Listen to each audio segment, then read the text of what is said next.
कांग्रेस के नेता राहुल गांधी सिर्फ मोदी विरोध में लगे रहते हैं। राहुल गांधी को मोदी विरोध से मतलब है, लेकिन पीएम मोदी को देश सेवा से मतलब है। लेकिन फिर भी जबरदस्ती राहुल गांधी मोदी सरकार पर निशाना साधने में लगे हुए हैं। लेकिन अब उनका एक ऐसा वीडियो सामने आया है जिसे दिखाकर बीजेपी ने निशाना साधा है। वहीं विपक्षी दल के मुस्लिम नेता ने ही राहुल गांधी के दावों की हवा निकाल दी है, जिसके बाद कांग्रेस बैकफुट पर नजर आ रही है। एसआईआर और वोट चोरी के आरोप के मुद्दे पर लगातार दूसरे दिन संसद में हंगामा हुआ। विपक्ष एसआईआर पर चर्चा की मांग पर अड़ा है और वोट चोर गद्दी छोड़ के नारे लगाए। इस वजह से लोकसभा में कामकाज नहीं हो सका और कार्रवाई 2 बार स्थगित की गई। राज्यसभा में भी दूसरे दिन सुबह से ही हंगामा शुरू हो गया था। विपक्ष के नेता मल्लिकार्जुन खड़गे ने एसआईआर पर तत्काल चर्चा की मांग की। उन्होंने कहा कि 12-13 लोगों की जान जा चुकी है, ये अर्जेंट मैटर है। वहीं केंद्रीय मंत्री किरण रिजिजू ने जवाब में कहा कि कृपया टाइमलाइन कंडीशन मत लाइए।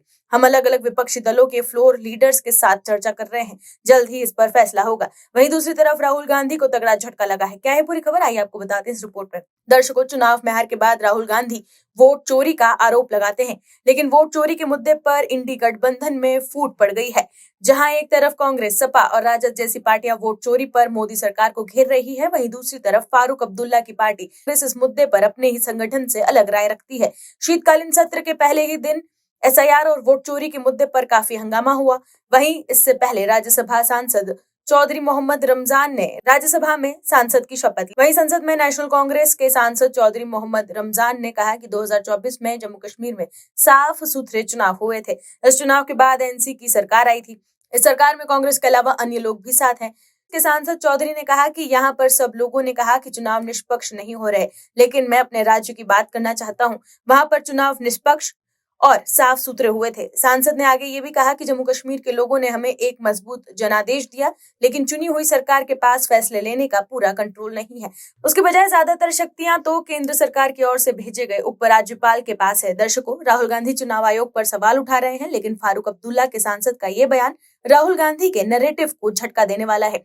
दरअसल हरियाणा और महाराष्ट्र विधानसभा में मिली हार के बाद राहुल गांधी ने वोट चोरी का आरोप लगाया था। कांग्रेस सांसद का कहना था कि दोनों राज्यों में बड़े पैमाने पर लोगों ने वोट काट दिए और फर्जी वोटरों को जोड़ दिया। बिहार विधानसभा चुनाव से पहले एसआईआर और वोट चोरी को लेकर राहुल गांधी ने विपक्ष के नेताओं के साथ बिहार में वोटर अधिकार यात्रा भी निकाली थी। हालांकि बिहार चुनाव में महागठबंधन को हार का सामना करना पड़ा।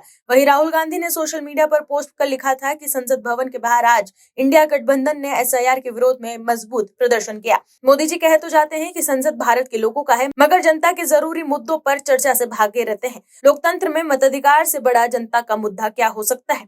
इसलिए विपक्ष की मांग है कि संविधान और लोकतंत्र की रक्षा के लिए संसद में एसआईआर पर गंभीर चर्चा हो। वोट से ही हर नागरिक के सारे अधिकार है और एसआईआर साफ तौर पर देश के गरीब और बहुजनों के वोट काटने और चुनावों को एक तरफा बनाने का हथियार है। वहीं संसद परिसर में एसआईआर पर विपक्ष के विरोध प्रदर्शन का वीडियो शेयर कर बीजेपी ने राहुल गांधी पर निशाना साधा है। बीजेपी प्रवक्ता प्रदीप भंडारी ने एक्स पर राहुल गांधी का वीडियो शेयर कर लिखा कि राहुल गांधी फोन पर बिजी हैं। राहुल गांधी भी उन मुद्दों को सीरियसली नहीं लेते जिन्हें वो और विपक्ष उठाते हैं। इस एसआईआर के मामले में राहुल डेल्यूलू में जी रहे हैं। तो देखा आपने कैसे राहुल गांधी के वीडियो को दिखाकर बीजेपी ने निशाना साधा है कि जब विपक्षी नेता प्रदर्शन कर रहे हैं, वहां भी राहुल गांधी सीरियस नहीं है और विरोध प्रदर्शन के बीच मोबाइल में बिजी हैं। Bureau report, OMH news. आप दर्शकों से विनम्र निवेदन है कि चैनल को सब्सक्राइब जरूर करें